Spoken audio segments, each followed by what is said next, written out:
Assalamualaikum warahmatullahi wabarakatuh. Berjumpa lagi dengan Stok Software.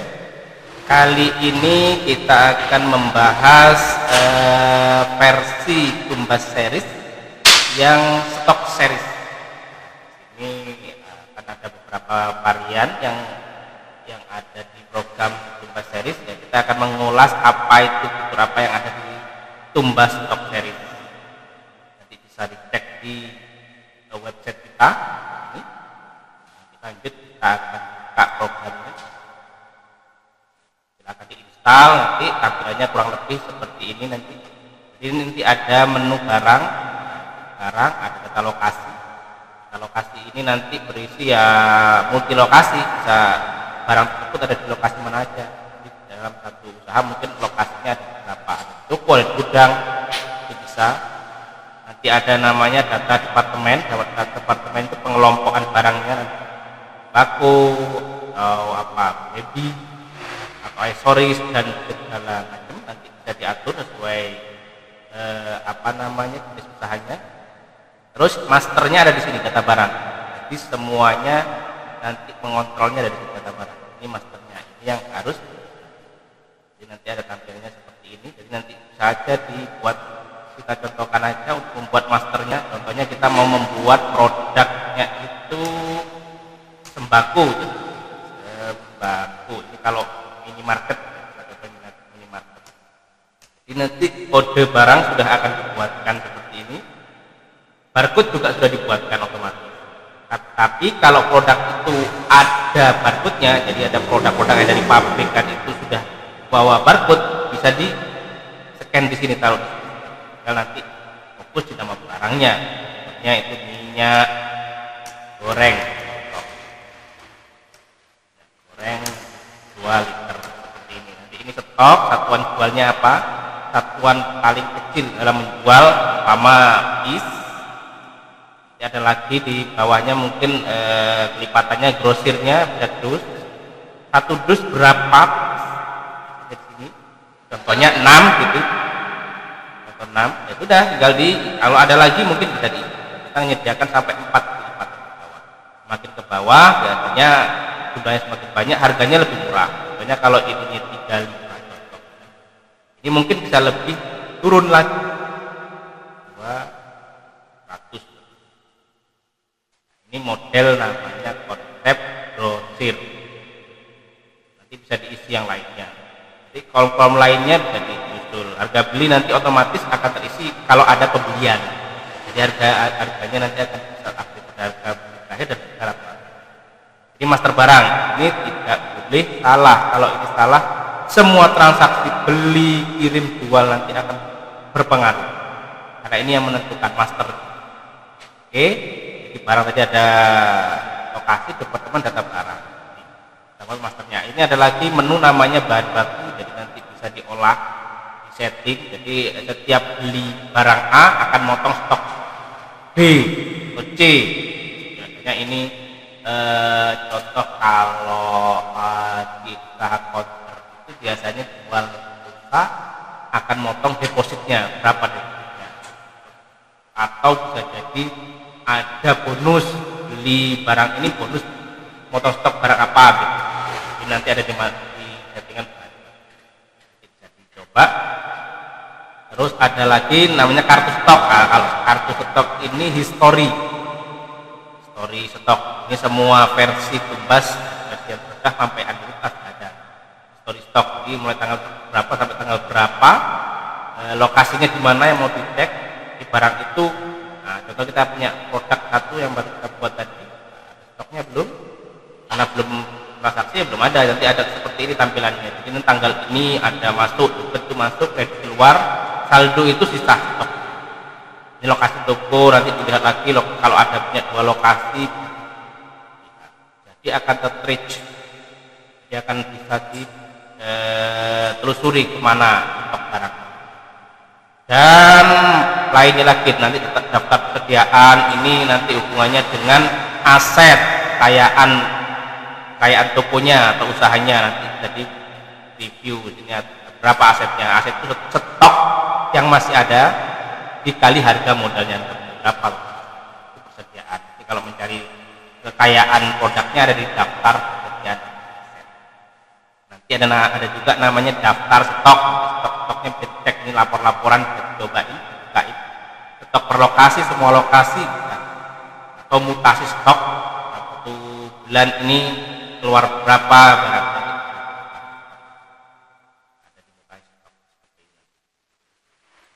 Oke, lanjut kita nanti ada juga menu barang ini ada namanya data barang, data barang apa ya, harga jualnya berapa, ada namanya cetak barcode. Dia ada fitur untuk membuat barcode sendiri, jadi produk-produk yang tidak ada bawaannya dari pabrik, tidak ada barcode-nya bisa nanti cetak, jadi bisa nyetak berdasarkan jumlahnya mau apa, terus format kertasnya apa, mau pakai printer khusus barcode atau printer biasa. Biasanya seperti ini, nanti seperti ini tampilannya lembaran. Ini printer biasa, biasanya printer tinta itu bisa, tapi kalau khusus barcode biasanya yang rorolan itu, rorolan. Kita buat 100 ini kita bisa lihat. Nah, ini bisa cetak nanti. Printernya apa, kertasnya apa, itu nanti bisa di custom, harga bisa dibuang juga bisa. Lanjut, menu barang itu ada namanya opname. Opname itu berarti penyesuaian stoknya sekarang berapa, nanti setelah di opname dia akan jadi fisik komputer, stok di komputernya 0, tapi fisik realnya itu ada. Ini akan jadi stok akhir. Ini ada 10 dus, nanti otomatis jadi stok akhirnya akan jadi berapa, 60, karena 10 kali 6 dus. Jadi kartu stok di lewat sini juga bisa. Nah, di opname oleh usernya siapa, seperti itu. Jadi historinya akan terrecord. Ini menu barang, ada opname, ini semua juga sama. Ini opname dia kirim, jadi opname-nya masih selisihnya masih dipindahkan ke lokasi lain, nanti lokasi opname, jadi nanti bisa dianalisa, kalau tiba-tiba ketemu bisa dikembalikan lagi. Dan anti opname global, kalau ini opname final langsung dieksekusi, stoknya langsung berakhir, langsung diambil stok visi tadi akan dianggap stok akhir sudah. Kalau opname global ini juga sama, tapi ini harus semuanya satu toko langsung, satu lokasi harus segera dihitung semuanya. Kalau final bisa hari ini 1 item atau 5 item, besok 5 lagi bisa. Opname diagram juga bisa. Tapi kalau opname global, satu lokasi harus disimpan dalam waktu. Kalau umpama tidak dihitung, tidak di-scan, bisa jadi 0 karena tidak dihitung oleh komputer, dianggap tidak ada, meskipun fisiknya. Lainnya ini juga laporan aja, ini laporan opname, nanti jika ada laporan opname nanti ada rupiahnya, kalau minus berapa itu bisa rekap, utility ini juga untuk cek-cek aja. Lanjut, ini menu barang. Lanjut kita menu pembelian. Pembelian ini hubungannya dengan pengadaan barang atau pembelian ke supplier. Di sini kita bisa dimulai ada menu pembelian PO. Jadi ada sales masuk, kita terima, kita pesannya apa aja, barang A, B, C, A, B. Nanti dipesan, kita cetak, kita kasihkan ke sales. Nanti kalau ada kiriman dari sales itu harusnya sama dengan pesanan kita bisa mengendalikan. Ini kita butuhnya berapa, nanti ini bisa dicek kita mampu jual dalam periode tertentu itu berapa, atau kita ada berapa. Jadi tidak order melebihi kemampuan usaha kita atau toko kita.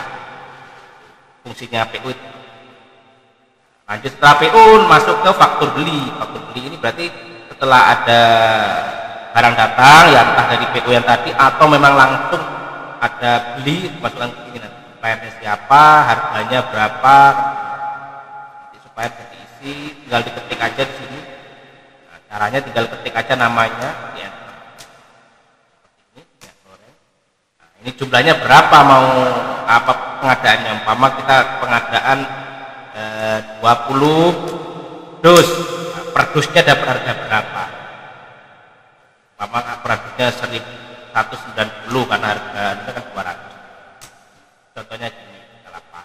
Nah ini harus sama dengan faktur yang didapat. Jadi apalagi lanjut ke bayar, waktu bayarnya masih ada potongan, ada PPN, langsung dibayar tunai, transfer atau masih kredit, hutang, tempo. Nah, kalau jatuh tempo ini wajib ada bayar. Nah yang lanjut pembelian, menu untuk pengadaan barang ini sama juga, harga jual per faktur juga menu pembelian.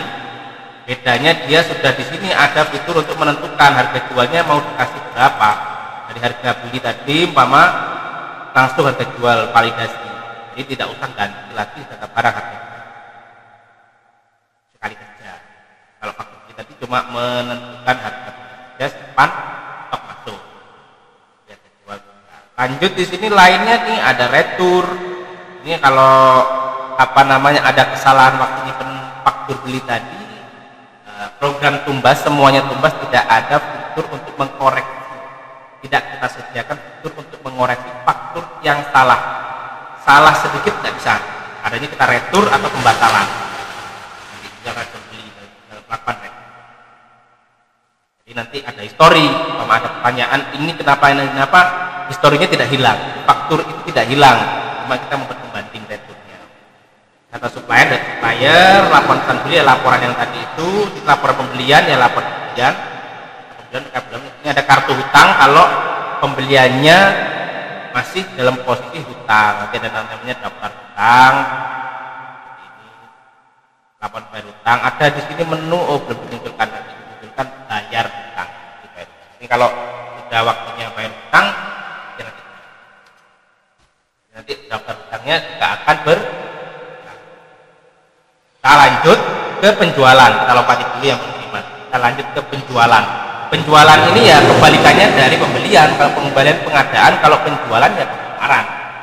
Sama. Jadi ini hubungannya dengan customer ini yang sering dilakukan oleh toko. Di sini menunya apa aja? Banyak menunya. Ada PO. Ini PO ini juga sama kayak pembelian. Jadi cari dulu sama.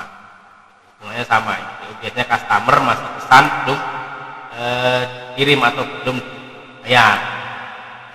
Ada pesan jual juga, PO juga. Ini khusus untuk biasanya digunakan di kafe atau resto, tampilannya beda di tampilan saja.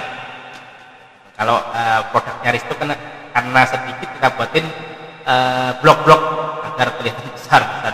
Kalau retail pakai ini tidak disarankan karena makan tempat. Jadi untuk resto makanya kita sebut for resto. Ini show penjualan. Ini dibatalkan pesannya, kalau pesannya nggak jadi itu ada fitur pembatalan. Dan di sini juga ada ini yang sering dilakukan, entry faktur jual. Ini kebalikannya dari entry faktur beli tadi. Ini ke mana? Kalau pembelian ke supplier, kalau ini ke customer. Lokasinya dari mana stoknya diambil? Caranya ngambil sama. Jadi ya ketika aja di sini goreng tidak akan muncul yang mengandung kata goreng. Masih mau ada satu ya. Bisa diisi di sini diskonnya berapa, diambil lagi jumlahnya berapa, nanti bisa dibayar, ada potongan, ada PPN sama, ada tunai, transfer. Kalau di pembelian tadi namanya hutang, kalau di penjualan namanya piutang. Jadi hutang, kalau piutang kewajiban customer kepada tempat usaha itu juga ada di sama. Kalau pembelian bisa, penjualan juga bisa cetak, tinggal contohnya kita cetak 100.000. Nah, kali 65 kita simpan, ini bisa dicetak. Atau kalau yang tandanya F ini bisa di review. Nah, seperti ini nanti bisa di custom. Kalau memang printernya besar ya nanti kita sudah sediakan banyak model laporan sesuai ukuran kertasnya. Ini ukuran biasanya untuk kirim-kirim. Nah, lanjut nanti kita cetak ulang, kertas waktu cetak nggak ada, kita cetak ulang. Lanjut di sini ada apa aja, sama entry faktur jual ini untuk resto, biasanya cuma cara kerja saja. Di sini berarti ini pesannya lewat atau kafe. Sama di sini ada namanya entry return dual. Jadi kita tidak menyediakan namanya fitur ngoreksi faktur yang sudah tersimpan. Hanya retur di retur. Jadi faktur yang tadi masih ada, kita buat pembandingnya. Jadi kalau transaksinya tadi piutang, nanti ada masuk daftar piutang, ada kartunya, histori piutangnya, tanggal berapa, ada laporan terima piutangnya, dan cara melakukan penerimaan piutang. Kalau di pembelian bayar piutang, kalau ini menerima uang customer yang jualan sudah, lainnya laporan-laporan saja. Nanti kita cek saja, lakukan transaksi dulu baru bisa melihat hasil dari lapor-laporan. Oke, setelah ini kita ke pengiriman. Pengiriman ini apa? Ini biasanya tambahan, fitur tambahan yang gunanya untuk memindahkan lokasi. Kalau barang ini memindahkan lokasi, jadi barang itu pertama ada di lokasi gudang, mau dipindah ke lokasi toko. Jadi ini cuma perpindahan saja. Caranya sama, tinggal diambil nama itemnya seperti ini, tinggal di enter, tinggal diambil, ya sudah, ini berapa. Ini kalau posisinya gini berarti lokasi minyak goreng 2 liter ini akan dipindah dari lokasi asal gudang sebanyak 6 piece, akan menambah lokasi tujuan di toko. Jadi cuma perpindahan aja, nggak ada hubungannya dengan uang. Ini namanya multi lokasi, beda lokasi. Kalau punya berapa lokasi.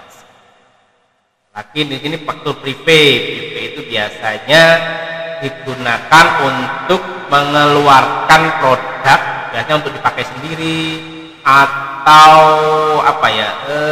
Kebanyakan itu untuk dipakai sendiri. Prepaid itu dipakai sendiri.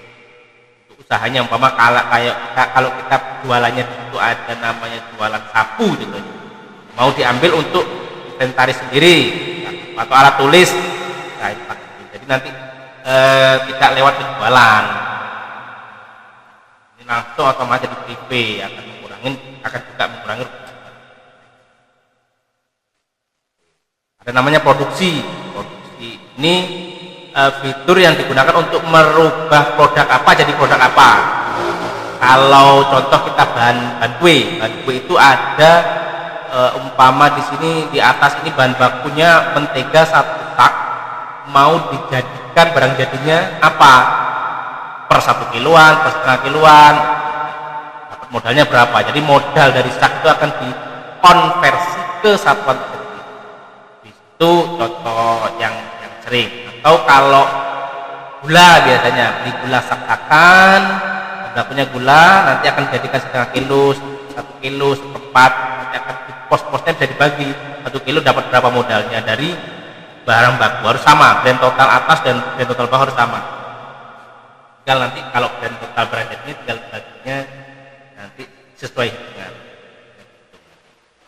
Atau biasanya ini produksi banyak di sini, ABCD, umpama ini biaya apa namanya, plastiknya, packagingnya apa, jadi barang apa.